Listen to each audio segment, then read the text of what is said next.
چاہیے، کیونکہ یہ زندگی اصل زندگی نہیں ہے، یہ ایک مسافر والی زندگی ہے۔ سفر کرنے والا جب سفر کرتا ہے، ایک شہر دوسرا شہر تیسرا شہر آتا ہے، گاؤں دیہات آتا ہے، تو وہ اصل وہ نہیں ہوتا، اصل منزل اس کا کچھ اور ہے، مقصد اس کا حیدرآباد جانا ہے، اور بیچ میں جو شہر آتے ہیں وہ اجنبیوں والا سفر۔ اسی طریقے سے یہ ہماری جو زندگی چل رہی ہے، یہ دنیا اصل زندگی نہیں ہے، اصل زندگی تو اس کے بعد آنے والے آخرت۔ اسی لیے شاعر کہتا ہے، پیام مرگ سے اے دل کیوں تیرا دم نکلتا ہے، مسافر روز جاتے ہیں یہ رستہ یوں ہی چلتا ہے۔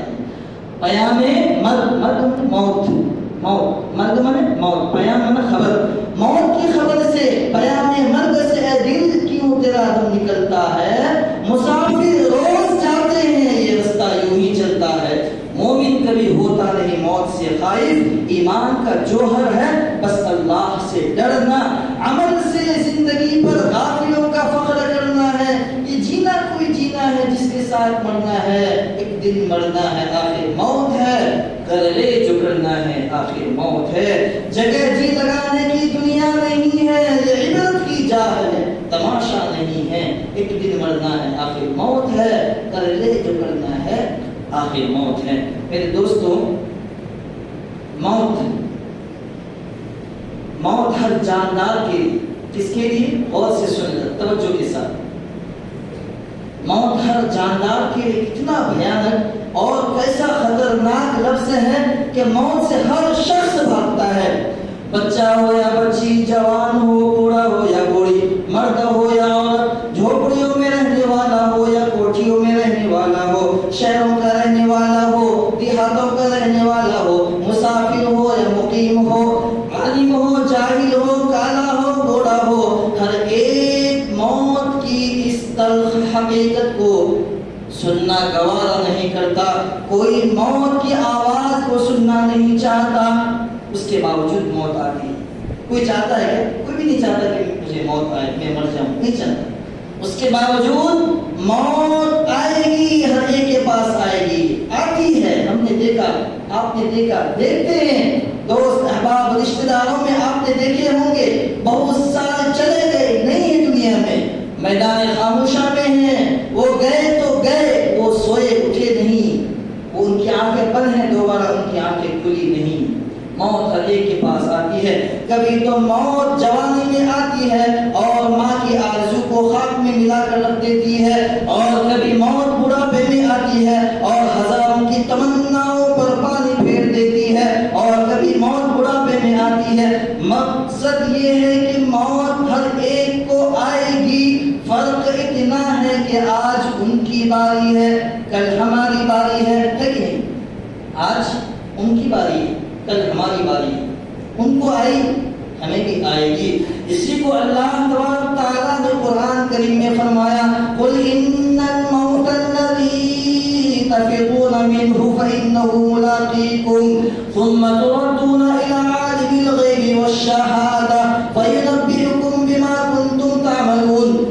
اللہ تبارک تعالیٰ ہم سب کے محبوب صلی اللہ علیہ وسلم کو فرما رہے ہیں، اے محمد صلی اللہ علیہ وسلم، آپ فرما دیجئے کہ جس موت سے تم فرار کرتے ہو، جس موت سے تم بھاگتے ہو، وہ کہیں ضرور آ ملے گی، اور تمہیں اس مالک کی طرف لوٹنا ہے جو تمہارے ظاہر و باطن کا علم رکھتا ہے، اور تمہارے کل قیامت میں جب نفسی نفسی کا عالم ہوگا، سارے اولین و آخرین جمع ہوں گے، تمہارے اعمال سے تنبؤ کرے گا، تمہارے اعمال کی خبر گیری کرے گا، تم نے کیا کیا، تم نے کیا کیا۔ موت آئے گی، چاہے آپ شیشوں سے بنے ہوئے محلات میں جھگڑے ہوئے ہو یا مضبوط قلعوں سے بنے ہوئے مکانات اور حویلیوں میں کیوں نہ ہو، موت آئے گی۔ اگر تم نے اللہ اس کے رسول کے حکم کے مطابق زندگی گزاری، اگر تم نے اللہ اس کے رسول کے حکم کے مطابق زندگی گزاری، تو اللہ فرشتوں سے کہیں گے کہ اس بندے کو لے جاؤ جنت میں داخل کر دو، اور اس کو خوشخبری سنا دو کہ تمہیں کبھی بھی موت نہیں آئے گی، ایک بار مرنے کے بعد دوبارہ موت نہیں آئے گی. جنت میں گئے تو ہمیشہ ہمیشہ جنت میں رہیں گے. اور اگر تم نے اللہ اس کے رسول کی خلاف ورزی کی, تم نے مخلوق خدا کو تکلیف دینے میں زندگی گزاری, تم نے حلال کو حلال نہیں سمجھا, حرام کو حرام نہیں سمجھا, تم نے رشوت اور سود سے اپنے جیب کو بڑھا تھا, یتیم اور بیواؤں کے مال پر تم نے ڈاکہ زنی کی تھی, تو اللہ فرشتوں سے کہیں گے کہ اس کمبخت کو لے جاؤ اور جہنم کے اندر ڈال دو. بتاؤ ہم زندگی میں کیا کر رہے ہیں؟ موت سے کوئی نہیں بچ سکتا. فرمایا جب انسان مر جاتا ہے تو ساری چیزیں ختم ہو جاتی ہیں. حدیث میں اللہ کے رسول صلی اللہ علیہ وسلم نے فرمایا یتبع المیت ثلاثۃ فیرجع اہلہ ومالہ وعملہ فیبقى عملہ ویرجع اہلہ ومالہ. انسان جب مر جاتا ہے تو تین چیزیں مردوں کے ساتھ قبر تک جاتے ہیں. انسان کا عمل جاتا ہے, انسان کی اولاد جاتی ہے, انسان کے مال جاتے ہیں, لیکن جب دفن کر کے واپس آتے ہیں تو انسان کے اولاد اور مال واپس آ جاتے ہیں اور اس کا عمل باقی رہ جاتا ہے, خواہ وہ عمل اچھا ہو یا برا ہو, صرف عمل باقی رہتا. اس کے جسم پر معمولی سا زیور بھی کیوں نہ ہو اسے اتار لیتے ہیں. آج دنیا میں مسلمان, آج دنیا میں لوگ دولت حاصل کرنے کے لیے بڑی فکر کرتے ہیں, راتوں میں جا کر دنوں میں تھک ہار کر خون پسینہ ایک کر کے مال جمع کرتے ہیں, لیکن جب ان کی روح پرواز کر جاتی ہے, اس کو موت آ جاتی ہے, اس کے بدن پر ایک معمولی سا زیور ہوتا ہے, اسے بھی اتار لیتے ہیں. اسے کفن کے سوا کچھ نہیں حاصل نہیں ہوتا, کفن کے سوا کچھ نہیں حاصل ہوتا. بجائے لوگ اس کے نام لینے کے مرحوم اور میت کے نام سے پکارتے ہیں اور چند دن کے بعد اسے بھی بھول جاتے ہیں. کچھ حاصل ہونے والا نہیں. موت تو آئے گی, حقیقت تو آئے گی. آپ دیکھو, غور کرو, آپ اپنے دوستوں میں دیکھو, رشتہ داروں میں دیکھو, کتنے سارے نوجوان آپ کے کندھے سے کندھے ملا کر چلنے والے تھے. آپ کے باپ آپ کے والدین تھے, آپ کے والد زندہ تھے, آپ کو لقمہ کھلایا کرتے تھے, آپ کے ہاتھ پکڑ کر چلا کرتے تھے, لیکن اب نہیں ہے, وہ دنیا سے چلے گئے. یہ اللہ کا قانون ہے, اللہ کا ضابطہ ہے. فَإِذَا جَاءَ أَجَلُهَا لَا يَسْتَأْخِرُونَ سَاعَةً وَلَا يَسْتَقْدِمُونَ. جب موت آئے گی تو ایک لمحہ, ایک پل, ایک سیکنڈ کے لیے آپ کو آپ کا قدم آگے بڑھنے کا موقع نہیں دیا جائے گا. شداد کا نام سنا ہوگا. شداد جنت بنائی تھی, بہت خوبصورت جنت تھی, لوگوں کے لیے, دکھاؤ کے لیے اللہ کے برابر کھڑا ہو گیا تھا اور اس نے کہا میں نے جنت بنائی, جنت میں ساری چیزوں کا انتظام کر دیا. لیکن جب موت کا وقت آیا, موت کا فرشتہ آیا, اس کی روح قبض کرنے لگا, تو شداد نے کہا اے ملک الموت, مجھے تھوڑا سا مہلت دے دے کہ میں اپنی بنائی ہوئی جنت کو دیکھ سکوں. لیکن موت کا فرشتے نے کہا نہیں نہیں, ایک لمحہ کے لیے میں آگے بڑھ سکتا نہ پیچھے ہٹ سکتا. کتابوں میں لکھا ہے کہ اس کا ایک پیر, ایک قدم جنت کے اندر تھا, ایک باہر تھا. اسی حالت میں اس کو موت آ گئی. لوگوں نے ایک اور واقعہ لکھا ہے کہ ایک گھوڑے میں سوار تھا, ایک پیر گھوڑے کے اوپر تھا اور دوسرا پیر زمین پر تھا. اسی حالت میں اس کی موت ہوئی نہیں, گیا شداد گیا, شدادیت بھی گئی. فرعون جو اپنے آپ کو انا ربکم الاعلی کہلاتا تھا کہ میں سب سے بڑا رب ہوں, فرعون بھی گیا, فرعونیت بھی گئی. حامان گیا, حامانیت بھی گئی. نمرود جو کہتا تھا, حضرت ابراہیم کا واقعہ یاد ہوگا, اپنے آپ کو خدا کہتا تھا, نمرود بھی گیا, نمرودیت بھی گئی. اللہ کے پاس ساری چیزیں. اللہ کے یہاں دنیا کی کوئی حقیقت نہیں ہے میرے دوستو, اللہ کے یہاں دنیا کی کوئی حقیقت نہیں ہے. اللہ کی یہاں حقیقت ہے ان اکرمکم عند اللہ اتقاکم, جو اللہ کے یہاں زیادہ متقی ہوگا, جو اللہ کے یہاں زیادہ پاکیزہ بنے گا, جن کے پاس زیادہ نیکیاں بھلائیاں ہوں گی, اللہ کے یہاں پہ اس کا نہیں چلے گا. دنیا کی مال, جاہ, منصب, عزت, شرافت, یہ ساری چیزیں بیکار ہے, فضول ہے. جہاں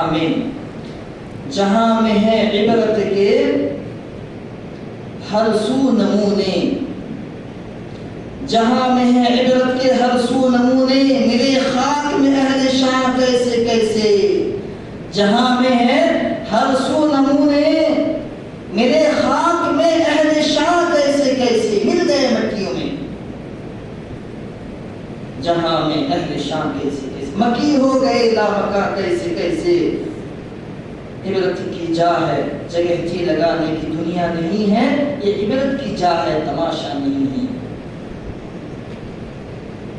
انسان کے پاس جب ملک الموت فرشتہ آتا ہے، دروازے پہ آواز دیتا ہے. سنیں بہت سی، جب اس کا وقت آتا ہے تو دروازے پہ آواز لگائی جاتی ہے، کھٹکھٹاتے ہیں، چلو بیدار ہو جاؤ، تیار ہو جاؤ. اگر نمازی تھا، متقی تھا، پرہیزگار تھا، دیندار تھا، سکون سے اس کی روح قبضہ کر لیتی. لیکن بے نمازی ہو، چور ہو، شرابی ہو، جوا بازی ہو، اس کے پاس نیکیوں کا کچھ نہیں، تو اس کی روح کو نکالتے ہیں ہر جوڑ سے، نکال کر کے گلے پہ لا کے چھوڑ دیتے ہیں. ناخنوں سے کھینچتے ہیں اس کی روح کو، پیروں کے ناخنوں سے، جہاں جہاں پہ جوڑ ہوتا ہے لا کے چھوڑ دیتے ہیں تکلیف پہنچانے کے لیے. بہت ہی سنگین اور کٹھن مسئلہ ہے.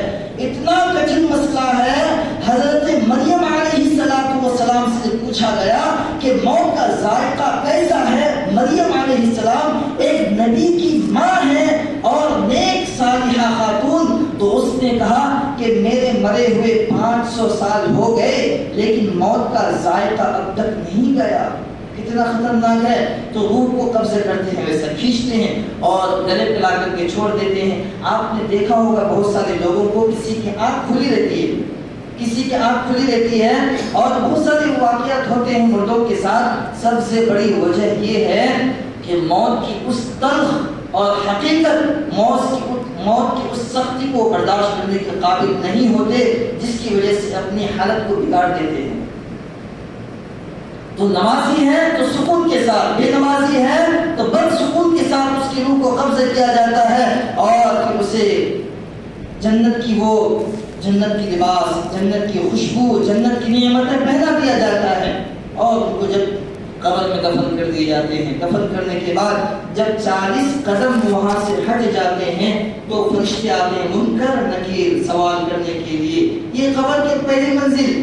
انسان جب مرتا ہے 7 منزلوں سے پار کرنا ہوتا ہے، ان میں سے سب سے پہلا منزل ہے قبر کی منزل. اگر قبر کی منزل سے پار ہو گئے تو ساتوں کے ساتوں منزلیں اس کے لیے آسان ہو جاتی ہیں. اگر قبر کی منزل میں پکڑے گئے تو دوسرے منزل پہ بھی پکڑے جائیں گے، تیسرے منزل پہ بھی پکڑے جائیں گے اور باقی منازل پہ بھی آپ پکڑتے چلے جائیں گے. اس لیے میرے دوستو قبر کی منزل کو یاد رکھو، قبر کی منزل کو مت بھولو. قبرستان ہر گاؤں میں ہوتا ہے، ہر ایک کے گاؤں میں قبر موجود ہوتی ہے. قبروں میں جائیں، خاموشی میدان میں جائیں، ان لوگوں سے پوچھیں، اپنے باپ دادا سے پوچھیں، رشتہ داروں سے پوچھیں کہ تمہارا کیا حال ہوا. کوئی جواب دینے والا نہیں ہوگا. معلوم کریں، کبھی تو جائیں ان کے پاس اور ان سے معلوم کریں، ان سے پوچھیں کہ تم نے زندگی گزاری تھی، تم میرے ساتھ میں کھاتے تھے، پیتے تھے، چلتے تھے، پھرتے تھے، لیکن تم مجھ سے جدا ہو گئے، آواز کیوں نہیں دیتے؟ آواز دینے والا نہیں ہوگا. پھر جب 40 قدم اس سے ہٹ جاتے ہیں تو فرشتہ کہتا ہے من ربک، اے بندہ بتا تیرا رب کون ہے. کیا کہتا ہے؟ من ربک، تمہارا رب کون ہے. ما دینک، دوسرا سوال تمہارا دین کیا ہے. ما کنت تقول هذا الرجل، اس آدمی کے بارے میں کیا کہتے ہو. یعنی آپ صلی اللہ علیہ وسلم کا چہرہ مبارک ان کے طرف پھیر دیا جائے گا اور مردے سے کہا جائے گا کہ یہ داڑھی والا، پگڑی والا، سفید لباس کا، جس کے چہرے پہ نورانیت چمک رہی ہے، یہ کون ہے. ما کنت تقول هذا الرجل، یہ شخص کون ہے. اگر وہ نمازی تھا، دیندار تھا، ایمان والا تھا، اسلام والا تھا، کلمہ طیبہ پڑھنے والا تھا، تو وہ کہہ دے گا ربی اللہ، میرا رب اللہ ہے، دینی الاسلام، میرا دین اسلام ہے، ھذا ہوا محمد صلی اللہ علیہ وسلم، یہ ہمارا نبی محبوب کبریا صلی اللہ علیہ وسلم ہے. تینوں سوالوں کے جواب دینے کے بعد جہنم کی کھڑکی کھول دی جائے گی. کس کی؟ جہنم کی. تھوڑی دیر کے لیے اس کے بعد جہنم کی کھڑکی کو بند کرنے کے بعد جنت کی کھڑکیاں کھول دی جائے گی اور اس سے کہا جائے گا کہ تیرا ٹھکانہ تو جہنم تھا، لیکن تو نے ان تینوں سوالوں کے جواب دے دیے، لہذا جنت میں چلے جاؤ۔ جنت کی لباس، جنت کی ہوائیں، جنت کی نعمتیں، جنت کی راحتیں ان کے ساتھ لگی ہوئی رہے گی۔ اگر اس کا الٹا ہوا، یعنی اس سے سوال کرنے لگا من انت، اس سے سوال کرنے لگا تمہارا رب کون ہے، تمہارا رب کون ہے، اگر بے نمازی ہے، بے دین دار ہے، نیکیاں نہیں ہے، بھلائیاں نہیں ہے، شرابی تھا، جوا بازی تھا، چور تھا، ڈاکو تھا، زانی تھا، قاتل تھا، تو کیا کہے گا؟ ہیہات لا ادری، میں کچھ نہیں جانتا۔ ما دینوں کا دوسرا سوال کریں گے، تیرا اسلام کیا ہے، دین کیا ہے، دین کیا ہے؟ وہی آدمی وہی تھا، ہیہات لا ادری، میں کچھ نہیں جانتا۔ تیسرا سوال، ما کنت تقول هذا الرجل، یا شخص، اے آدمی، اس آدمی کو پہچانتا ہے جس کے سر پہ پگڑی ہے، داڑھی ہے، سفید چہرہ ہے، مسکراہٹ ہے، ان کو پہچانتا ہے؟ ہیہات لا ادری، نہیں جانتا، لا اعلم، میں نہیں جانتا، میں کچھ بھی نہیں جانتا۔ تو اللہ تبارک تعالیٰ فرشتوں کو حکم دے گا کہ جنت کی کھڑکی کھول دیں گے، جنت کی تھوڑی دیر کے لیے جنت کی کھڑکیاں کھول دی جائے گی، پھر بند کر دی جائے گی۔ اس کے بعد جہنم کی آگ کی لو کھول دیا جائے گا اور جہنم کی تپش ان کی طرف